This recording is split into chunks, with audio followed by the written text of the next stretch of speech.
1799년 부활절 아침이었습니다. 나폴레옹 군대가 오스트리아의 평화로운 마을 펠트키르크를 포위했습니다. 급습으로 인해 마을을 지키는 일을 할 수 없음을 알게 된 당국자 급히 모임을 소집했습니다. 항복을 나타내는 흰 깃발을 내걸 건지 말 건지 결정하기 위한 모임이었습니다. 교회 감독이 먼저 일어났습니다. 침울한 회중을 향해 떨리는 목소리로 말했습니다. 오늘은 부활절입니다. 우리의 왕이 부활하신 날입니다. 우리는 승리의 순간을 가져야 됩니다. 우리 종이라도 치도록 합시다. 마을이 함락되면 종도 적의 손에 들어가겠지만 우리는 모두 부활의 종을 함락되기 전까지는 칩시다. 그 제안을 인해 많은 사람들의 공감을 불러일으켰고 교회당마다 세워져 있는 종탑에서 기쁨에 찬 종소리들이 울려 퍼지기 시작했습니다. 진동으로 울려 퍼지는 종소리는 관이를 담은 채 새벽 공기를 가르며 마을과 언덕 곳곳을 타고 흘렀고 성 밖에 모여있던 침공자들을 당혹해 했습니다. 적군의 침략 앞에서 축제를 벌리다니 도대체 어떻게 된 것인가? 나폴레옹 군대는 오스트리아의 군대가 마을을 구하려고 밤중에 도착한 줄로 결론을 내리고 진영을 해체했습니다. 종소리 다 울리기 전에 완전히 철수한 것입니다. 오늘날 우리가 상황이 바로 이와 같은 겁니다. 포위되어 있죠. 사방에 어둠의 일에 참여하지 마라 그랬는데요. 여기 가도 어둠의 일, 저기 가도 어둠의 일. 술 취하지 마라. 이는 방탕한 것이라 되어 있는데요. 여기저기에서 쾌락을 향한 부름, 그 유혹의 손길들, 뭐 하나 가도 뭐 하나 놀라 그래도 다 유혹이에요. 잘못된 것들. 때가 악하니 세월 악이라 되어 있습니다. 이 세월도 우리를 얼마나 쉽게 속이는지, 시간이 많다고 속여서 게으르게 만들든지, 시간이 없다라고 속여서 아주 조급하게 만들든지. 우리는 어떻게 보면 포위되어 있는 섬과 같은 그런 곳에 살고 있는 것이 우리 성도의 삶이다. 그것을 알게 됩니다. 여기 가도 유혹거리, 저기 가도 유혹거리. 온갖 지뢰들이 사방에 숨겨져 있는, 어디에 발을 내디뎌야 될지 모르는. 근데 어떻게 승리해야 됩니까? 이 어둠이 사방에 있는 이 쾌락의 부름에 대해서 어떻게 우리가 승리할 수 있을까? 사도 바울은 에베소서를 적으면서 찬양으로 시작합니다. 1장 3절 참 찬양하리로다. 우리 하나님을 찬양합니다. 그리고 6절 우리를 부르시고 택하시고 자녀 삼아주시고 하늘에 속한 신령한 복을 주신 하나님께 찬양하라 말씀합니다. 3장에 와서 성도를 위해 기도해 주다가 갑자기 기도를 스탑시키고 하나님을 찬양합니다. 우리의 간구와 생각하는 것에 더 넘치도록 하실 이에게. 그리고 이제 오늘 본문에 와서 사도 바울은 시와 찬미와 신령한 노래로 화답하며 마음으로 주께 찬양하라고 말씀합니다. 포위되어 있는 이런 상황 속에 있는 우리들이 해야 될 것이 있는데 그게 뭐라고요? 그게 찬양이라는 겁니다. 찬양하라는 겁니다. 찬양하라는 건데 왜 그럴까요? 너무 어려운 현실을 다 잊고 현실 도피적인 삶이 되라는, 그래서 찬양하라는 말입니까? 찬양하는 순간은 걱정의심 다 잃어버릴 수 있으니까 그 순간만이라도 걱정의심 좀 잃으라고, 그래서 찬양하라는 겁니까? 우리 하나님은 우리의 찬양을 받기를 원하신다 되어 있는데 우리 하나님 뭔가 부족해서 우리의 찬양이 하나님께 좀 채워드려야 되기 때문에 그래서 찬양하라는 겁니까? 존 크리소스톰은 말합니다. 하나님에 대한 우리의 사랑이 우리 안에서 더 강력하게 타오도록 하기 위해서, 하나님을 향한 우리의 믿음과 우리의 사랑이 우리 안에서 더 강렬하게 타오르도록 하기 위해서 하나님은 우리를 보고 찬양하라고 말하는 겁니다. 받은 은혜에 대해서 더 진지해지게 숙고할 수 있기 때문에, 하나님을 향한 헌신이 더 강해지기 때문에, 메마른 땅을 걸어가도 피곤치 아니한다는 이 찬양을 들을 때 메마른 땅이 겁나지 않게 되는 겁니다. 내 주님 공중에 임하실 때 나 즐겁게 맞이하리, 이 찬송을 부를 때 우리는 이 세상이 겁나지도 않고 아쉽지도 않게 되는 겁니다. 왜 찬양하라 그럽니까? 하나님을 제대로 볼 수 있고, 하나님을 제대로 볼 때 우리는 세상이 두렵지 않는 사람이 되기 때문에 그렇습니다. 오히려 세상을 향해 맞설 수 있는 그런 영적인 자원을 찬양을 통해서 얻게 되기 때문에 그런 겁니다. 다윗이 찬양할 때 사울을 힘들게 했고 사울 위에 강하게 내렸던 악심이 물러갔습니다. 우리의 찬양은요, 그런 힘이 있는 겁니다. 내 안에서 하나님을 향한 열정을 다시 불현듯 일어나게 하는 힘이 있을 뿐만 아니라 우리를 사방으로 옥죄어오는 그 악한 세력을 향해 그들을 무릎 꿇게 하는 힘이 찬양에 있다는 겁니다. 찬양과 감사는 다릅니다. 그죠? 감사는 하나님의 하신 일에 대한 우리의 반응입니다. 일용할 양식을 주신 것에 대한 우리의 반응, 감사지요. 찬양은 뭔데요? 찬양은 하나님이 어떠하심에 대한 우리의 반응이 찬양입니다. 일용할 양식 안 받아도 괜찮아요. 하나님 찬양은 뭐죠? 하나님은 나를 아시는 분입니다. 이거는 찬양입니다. 하나님은 나의 배고프심을 아는 분입니다. 이거는 찬양인 겁니다. 다윗이 시편 23편에 고백하잖아요. 10만원 물가로 인도하시는 분. 이거는 감사합니다. 하나님 행하신 거잖아요. 여호와는 나의 목자니. 이거는 찬양입니다. 하나님은 나를 책임지시는 선한 목자구나. 토미 테니는 이를 가리켜서 확대경을 통해 하나님을 보는 것이 찬양이라고 말했습니다. 여러분, 현미경을 통해서 보는 거하고 그냥 보는 거하고 차이가 많습니다. 돋보기를 갖고 보는 거하고 그냥 보는 거 차이가 많습니다. 보통 안 보이는 것도 확대경을 가지고 보면 잘 보입니다. 현미경을 가지고 보면 더 잘 보입니다. 그 안에 있는 섬세한 것들, 귀한 것들, 아주 작은 것들, 미세한 것들 다 현미경으로 잡힙니다. 찬양이 뭔? 찬양이 하나님을 제대로 보게 하는 겁니다. 하나님을 제대로 보면요, 세상에 겁나지가 않아요. 하나님이 살아 역사하심을 제대로 보면 세상 그렇게 흔들리지가 않아요. 세상에 미련을 갖지 않아요. 주 예수님 공중에 다시 임하시는데 그거를 찬양하며 그거를 바라본 사람이 세상을 그렇게 연연해 할까요? 찬양을 통해 우리가 알고 있던 것보다 더 크게 그분의 영향을 보게 되고, 더 크게 그분의 능력을 확신하게 되고, 더 크게 그분의 약속과 기적의 힘을 깨닫게 된다. 이게 찬양의 힘입니다. 이게 찬양의 유익입니다. 그래서 우리 보고 찬양하라는 겁니다. 요한계시록에는 찬양이 많이 나오죠.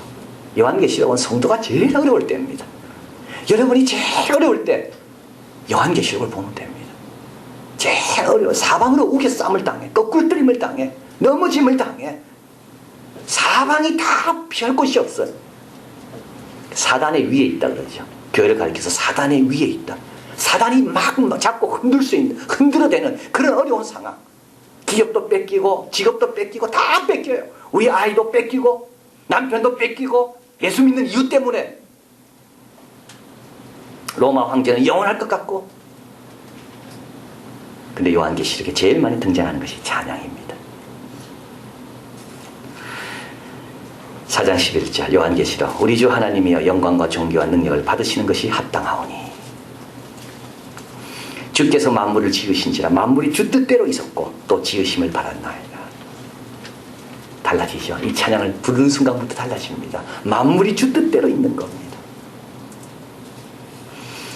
요한계시록 5장 11절 죽임을 당하신 어린 양의 능력과 부와 지혜와 힘과 존귀와 영광과 찬송을 받으시기에 합당하다. 죽임을 당한 어린 양에게 부는 돌아가고 지혜는 돌아가고 칭찬과 영광은 그분에게만 돌아간다. 나는 로마 황제에게 이런 것들을 주지 않는다.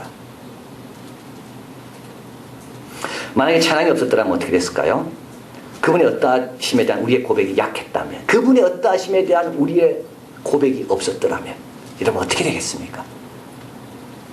우리는 틀림없이 주변에 일어나는 일에 마음 빼앗겼습니다. 주변에 일어나는 일에 마음 다 뺏깁니다. 틀림없이 우리는 그렇게 될 수밖에 없습니다. 어둡고 힘든 일이 일어나고 있는 주변만 바라보면서 어쩔 수 없는 삶에 대한 냉소, 환멸. 그러나 눈을 높이 들어 누가 이 모든 것을 창조하였는가를 보는 순간부터 우리는 속지 않습니다. 세월을 함부로 보내지 않습니다. 우리는 어둠의 권세를 책망하는 그와 같은 천국, 천상의 힘을 갖게 되는 겁니다. 로마 관원이었던 플리니우스는 기독교를 박해 많이 했습니다. 이 사람은 로마 관원으로서 트리아누스 황제의 명을 받아서 이제 기독교를 조사하고 박해한 사람입니다. 이 사람은 기독교를 어떻게 묘사하는가? 기독교들의 죄나 과오로 여겨지는 것은 일정한 날, 주일이죠. 일요일, 동트기 전에 모여 그리스도를 찬송하는 노래를 부르고 노래가 끝나면 엄숙하게 맹세하는 것입니다. 왜 이들은 찬양하는지, 찬양 좀 안 했으면 좋겠는데 동트기 전 새벽에 모여서 항상 찬양하고, 그리고 찬양이 끝나면 뭔가를 맹세하더라. 이것 좀 안 했으면 좋겠는데. 여러분, 순서가 이렇습니다. 찬양이 먼저고요, 그 다음 맹세입니다. 찬양할 때 맹세하고 싶은 마음이 생기는 거. 그래서 로마가 초대교회, 어떻게 보면 보잘것없는 작은 공동체를 이길 수가 없는 거예요. 눌러도 찬양을 통해 다시 살아나니까. 로마 황제의 힘이 아무리 커도 노예와 여성과 평범한 사람들로 구성된 기독교 공동체를 이길 수가 없는 겁니다. 왜냐하면 이들은 천상, 하늘의 힘을 찬양을 통해 공급받고 그 힘으로 살아가니까. 죽어도 찬양하면 죽거든요. 한 사람이 죽으면 10사람이 일어나거든요. 한 분은 말했습니다. 은혜로 말미암아 하나님을 찬송하면 은혜가 배가 된다. 고난 때문에 그분을 찬송하면 고난이 줄어들 것이다. 펄스포드는 말합니다. 찬양을 천국의 정신과 즐거움을 미리 맛보게 하는 것이다. 여기서 찬양하기 싫습니까? 그런 사람은 천국 가면 너무 괴로울 거라고 이야기합니다. 왜냐하면 천국은 온통 찬양으로 가득 차 있기 때문에. 스펄전 목사님 말합니다. 찬송은 자기 주변 사람들로 악으로부터 지켜주는 소독제다. 원수를 박멸하는 무기다. 초대교회가 이긴 이유는 찬양입니다. 말씀은요, 우리처럼 말씀이 없어서 이렇게. 이런 책이 나온 지가 얼마 됐겠습니까? 구텐베르그가 인쇄술을 발견하고부터 이게 나왔죠. 그들이 어떻게 책을 들고 다녔습니까? 그들은 노래 부르는 겁니다. 집에서도 노래 부르고, 교회에서도 노래 부르고, 순교의 자리에서도 노래 부르고. 그럼 어떻게 찬양해야 됩니까? 오늘 본문에 찬양을 제대로 하려면 사도 바울이 가르쳐 줍니다. 본문 한번 가보겠습니다. 에베소서 5장이죠. 5장 19절 같이 읽습니다. 시와 찬미와 신령한 노래들로 서로 화답하며 너희 마음으로 주께 노래하며 찬송하며. 첫 번째 어떻게 노래해야 되는가 하면 시와 찬미와 신령한 노래들 세 가지가 나옵니다. 처음에 시는 이건 시편, 구약 때부터 불렀던 노래를 가리킵니다. 고전적인 겁니다. 클래식입니다. 인간적인 것은 하나도 안 들어가 있어요. 이건 성경에 있는 내용, 시편에 있는 내용을 그대로 곡을 붙인 거예요. 이거는 구약에서부터 불러오던 노래예요. 그래서 이 시, 찬미는 뭡니까? 5장 14절에 위에 한번 가보십시오. 그러므로 이르기를 잠자는 자여 깨어 죽은 자들 가운데 일어나라. 그리스도께서 내게 빛이라 하셨느니라. 이건 인용인데, 이건 인용은 어떤 인용이냐면 찬송을 인용한 겁니다. 초대교회 성도들이 불렀던 찬송, 세례식 때 불렀던 찬송. 그래서 여기서 찬미라는 것은 뭐라냐면 교회가 공식적으로 이건 찬양집이다, 이건 찬양이다라고 예배 때마다 불렀던 공식적인 노래, 그게 바로 찬양입니다. 찬미. 그래서 시편에 대한 노래, 구약부터 불렀던 노래가 있고요. 찬미는 우리와 같은 성경 찬송가에 있는 노래. 그 다음에 또 그것만 부른 게 아니죠. 거기 뭐가 있죠? 또 신령한 노래가 나옵니다. 신령한 노래는 어떤 노래일까요? 최근에 만들어진, 오늘 만들어진, 모였을 때 누가 영감을 받아서 부른 노래, 그게 바로 신령한 노래입니다. 그래서 여러분 혹시 이렇게 생각하시는 분인지 몰라요. 찬송가에 있는 것만 불러야 된다. 안 그러면 성경에 있는 시편만 불러야 된다. 어떤 분은 또 시시에만 불러야 된다. 아닙니다. 다 부를 수 있는 겁니다. 그런데 제일 중요한 거는 뭐가 제일 중요할까? 하나님께서 그 찬양을 통하여 영광을 제대로 받으시는가 안 받아요. 그게 제일 중요한 겁니다. 하나님께서 오늘 우리가 좀 불렀으면 하는 찬양이 있을 건데 그 찬양을 부르나 안 부르나 그게 더 중요한 겁니다. 아무리 오래된 것도요, 오래된 것에 특징이 있습니다. 클래식의, 명곡의 특징. 그게 뭘까요? 오늘 우리의 마음을 움직이는 겁니다. 이게 명곡입니다. 바로 오늘 이 순간을 위해 만들어진 것처럼 느끼게 하는 것이 명곡입니다. 명곡 중에 명곡은 성령께서 영감 주셔서 지은 노래입니다. 2000년 전 노래도 지금 부를 때 오늘 나를 위해 지은 것처럼 그런 느낌으로 부를 수 있는 겁니다. 오늘 만든 노래는요, 우리가 지금 불렀던, 예배 때 불렀던 여러 가지 그 컨템포러리 그 크리스찬 그 뮤직 CCM이잖아요. 그거는 뭔데 그러면? 그건 2000년 전에 영감을 주셨던 동일한 성령께서 오늘 우리 가운데 영감 주셔서 만든 곡입니다. 같은 겁니다. 그래서 같은 거예요. 자, 그래서 우리는 찬양할 때 새 노래도 부르고 고전적인 노래도 부르고 14만 4천 명이 시온산에서 새 노래를 불렀다 되어 있습니다. 기존에 부르던 노래 아니고 새 노래예요. 시편도 아니고 찬미집에 들어간 것도 아니고 이 당시 신령한 노래도 아니고 또 다른 새로운 노래. 그러니까 하나님을 향한 노래는 무궁무진합니다. 하나님이 원하시면 된 거고 하나님으로부터 왔으면 된 겁니다. 그래서 찬양을 잘 하려면 오늘도 하나님께서 우리가 좀 불렀으면 하는 찬양, 하나님의 영광이 좀 온전히 드러나는 그런 찬양, 성령께서 나에게 자꾸 부르라고 하시는 그 찬양, 그 찬양이 뭐가 됐든지 부르는 겁니다. 또 찬양을 잘 하려면 오늘 본문에 나와 있죠. 뭐라 되어 있습니까? 화답하라 되어 있습니다. 서로 화답하고, 이 화답한다는 말은 함께 부르는 겁니다. 함께 찬양하는 겁니다. 찬양, 인도자만 찬양하는 게 아니에요. 이건 화답이 아니죠. 이건 혼자 부르는 거잖아요. 화답은 뭡니까? 여기서 부를 때 같이 반응이 오는 겁니다. 주고받는 겁니다. 나는 이런 찬양이 은혜 받았습니다. 하면 다른 분이 일어나서 나는 이런 찬양이 은혜 받았습니다. 이게 화답입니다. 근데 어떤 분들은 화답 안 하는 분 많죠. 가만히 계시는 거예요. 우리 산부에 오시는 분들은 안 그러신 것 같은데 가만히 계세요. 입도 안 벌리고 손도 안 들고 가만히 계세요. 그 틀린 겁니다, 여러분. 그는 화답하라 되어 있거든요. 화답하라 되어 있잖아요.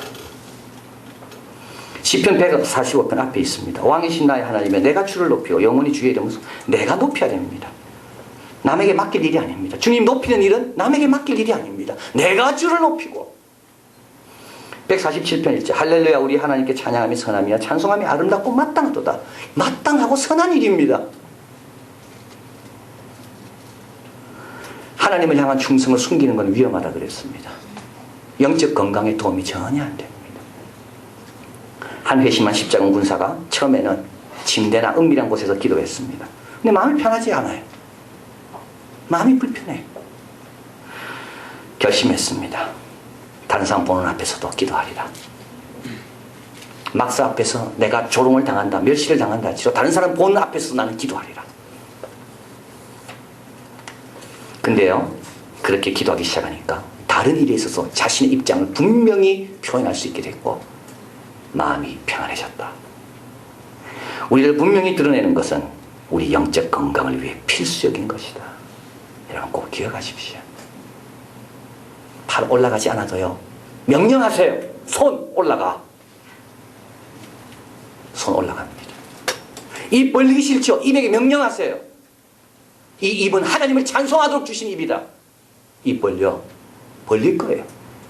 그 안 벌리는 분은 병원에 가셔야 돼요. 내가 명령해도 안 움직이는 거는 그거는 문제가 있는 거예요. 마틴 로이 존스 목사님은 성경적인 찬양에서 찬양의 은사가 없어도 노래를 잘못해도 최소한 화답의 의미로 아멘은 하라고 말합니다.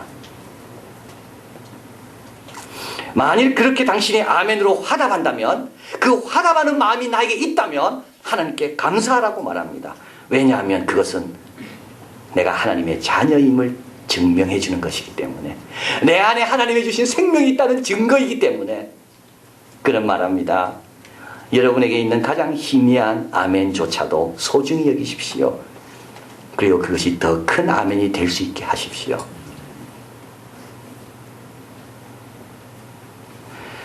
이게 화답입니다. 화답만 잘해도 찬양의 능력과 은혜를 체험하게 되는 겁니다. 그래서 주님께서는 시와 찬미와 신령한 노래로 화답하라 되어 있고요. 그리고 마지막으로 마음으로 주께 찬양하라 되어 있습니다. 여기 본문에 보니까 마음으로, 너희 마음으로 주께 찬양하고 찬송하고.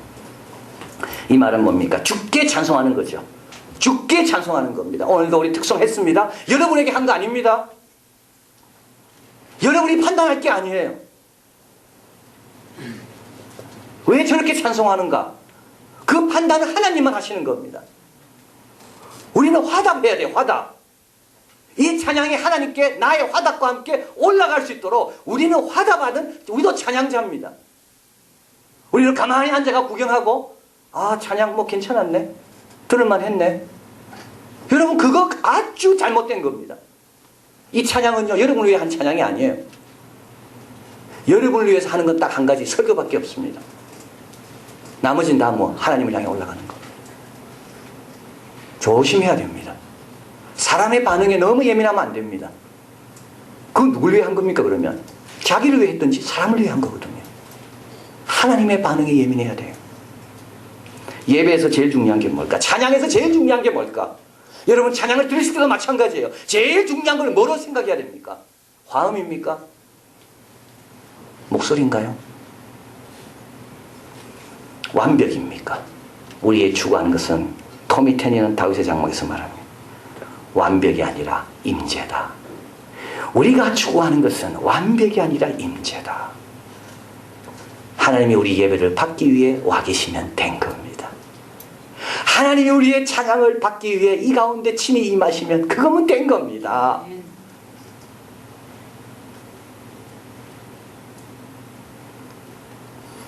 기술적인 완벽함으로 그렇게 말합니다. 사람의 칭찬을 끌어낼 수 있을 것지만 그러나 사람들의 굳은 심령을 녹일 수는 없다는 거예요.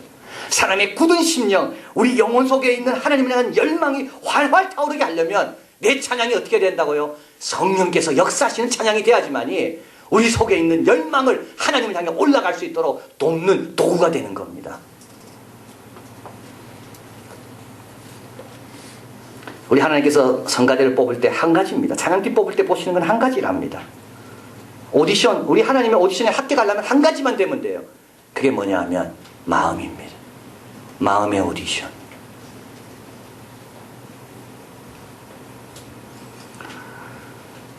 기도 많이 하고 찬양해야 됩니다. 하나님 부족한 찬양입니다. 내 마음을 보시고 임하여 주시옵소서. 여러분의 찬양도 마찬가지예요.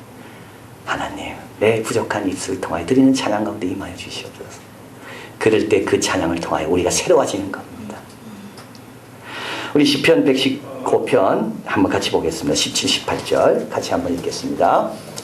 죽은 자는 여호와를 찬양하지 못하리니 적막한 데로 내려가는 자들은 아무도 찬양하지 못하리로다. 우리는 이제부터 영원까지 여호와를 송축하리로다. 너무 귀한 말. 죽은 자는 찬양 못합니다.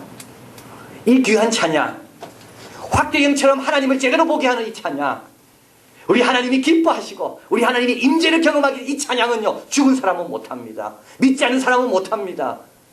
산 사람만이 할 수 있는 거예요. 얼마나 놀라운 특권이 우리에게 있습니까? 영혼까지 하라 되어 있죠. 이 말은 뭡니까?